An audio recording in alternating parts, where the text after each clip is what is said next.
right, Dan and Zinga here, guys. Real quick, I'm kind of gonna take a little break or veer off from the integrity conversation just to add this in. It's the something very important that I wanna make sure that people understand as they're setting the goals. So we talked about making the declaration.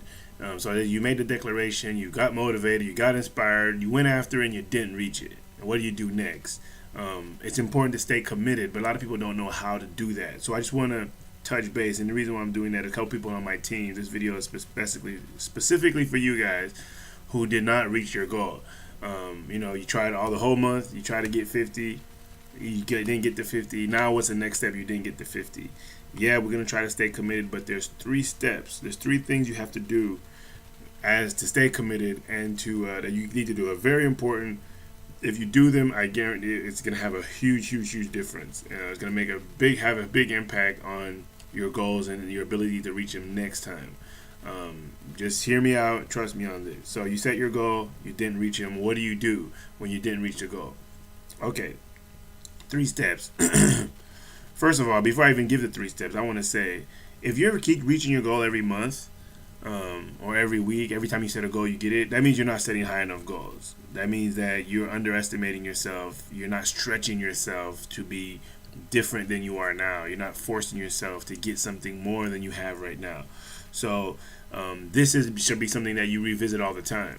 Not reaching your goals should be something that happens. As you get stronger and stronger, your integrity is going to happen less and less, because you're going to keep reaching your goal, but you're going to keep stretching yourself. So if you're crushing your goals by big margins, then you're setting your goals are way too low, and you're not doing yourself a favor. You're pretty much playing it easy just to win, and when the winning is more important than the actual journey, then that's not good. So you want the journey, the transformation, to be bigger than the victory. And a lot of people set small goals so they can win and celebrate the victories. You're gonna get to a point where the losses, the quote-unquote failures, that when you don't reach your goal, are going to have a bigger impact, and it'll be better for you than actually when you get your goals. When my team reaches its goals, we don't dwell too much on celebrating the victory. That's what we should have done. That just tells me that we underestimated ourselves. Okay, when we don't reach our goals, then there's opportunity to learn, there's opportunity for growth, because now we get to look back and see where we messed up, how we can improve. And that's the beauty of the game. Okay, so 3 things. First, you have to do, when you don't reach your goal, you said you were going to do something, it didn't happen, you pretty much, your integrity is cracked, is fractured, because your integrity didn't come out as you said it. So you have to first acknowledge what is. You say, hey, I said I was going to get 50 deals, I only got 49. So that's just an acknowledgement. You're not making it right or wrong at that point. You're just saying, this is what I said I was going to do at this time. It didn't happen at that time. If you don't acknowledge it, it lessens the value of that goal. So I don't know if you've ever had anybody who maybe made you a promise. They didn't do the promise. They didn't say nothing. And then you're the one that said, hey, remember you promised me this? They've already lost power of integrity, because first of all, they should communicate first with you. If we have a deal and then it happens, or I have an appointment and you're not communicating with me first, we see even something as simple as an appointment. We say we're going to meet at 5 o'clock today. You don't show up at 5. You didn't call me ahead of time to acknowledge that. Then something's wrong. You just show up at 5:30 and don't, as if nothing happened, like it's all good. You're losing power in that person's eyes and your own eyes. You're letting yourself off the hook. It's not, you got to take all your declarations seriously, even the little ones and the big ones. You got to take them very, very seriously.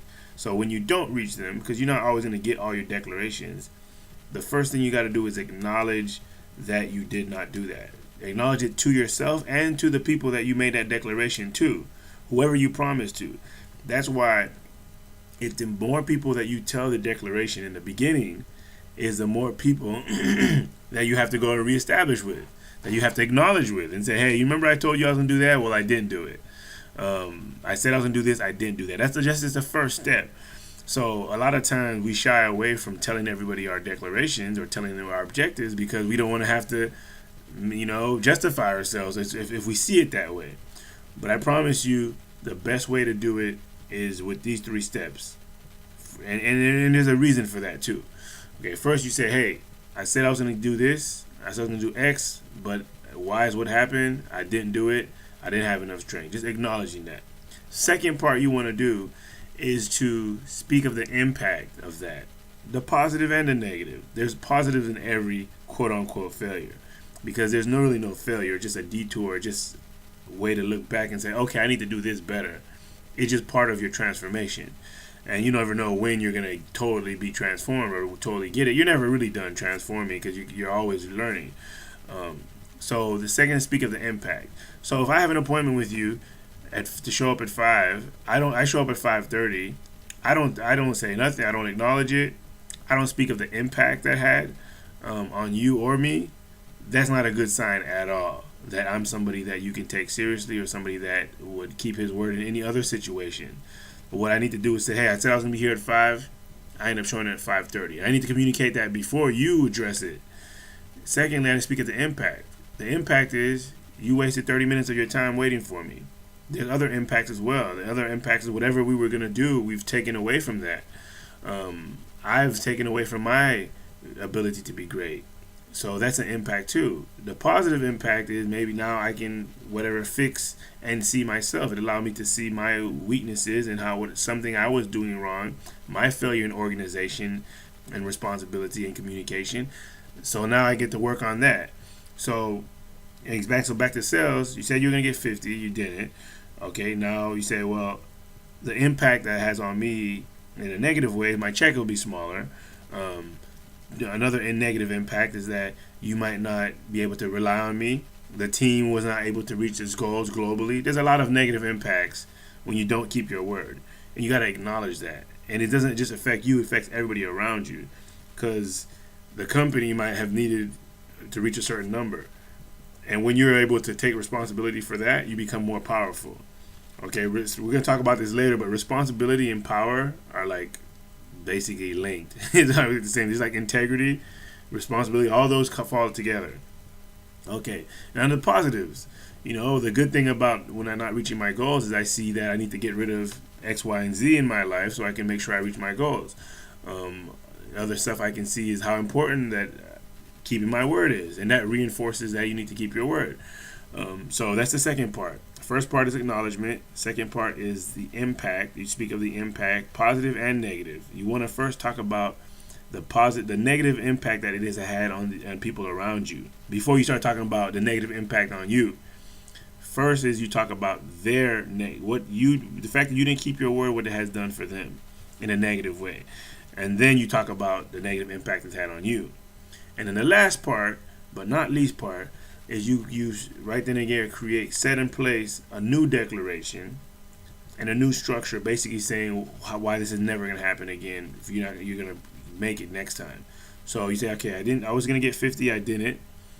The negative impact on me is the negative impact on people around me is that our team goals could not be reached. You may not trust me as much. The impact on me is that now I feel I'm a smaller version of my greatness, of myself. But I see that I need to grow. And you set that up. And then now you say the last part, establishing, and say, okay, this is what I'm going to do, put in place so that next month I hit my 50. So that next month I can keep my word. And you redeclare, you re-promise them, that person, that, okay, I'm going to give you 50 next month. Don't worry, I got you. Or if it's being like, next time I'll be on time. I promise you I'll be on time. And then you reestablish yourself as somebody of integrity, and then it's more workable, and then you can move forward. If you don't say anything, you just let it pass by. You don't acknowledge it. You don't speak of the impact that it has on the other person, which the person thinks you just don't care, and then you don't say what you're going to do so it doesn't happen again. You're not somebody to be trusted. And again, I said, in little things and in big things, it's the same thing. In everything in your life, you say something to your spouse, you want to make sure that if it doesn't happen, go do those 3 steps. Acknowledge, speak of the impact, negative on them, and then negative on you, and then speak of the positive impact that it could have had. And then the last part is you reestablish, you redeclare, and you put, this is the structure I'm going to put in place so that this never happens again.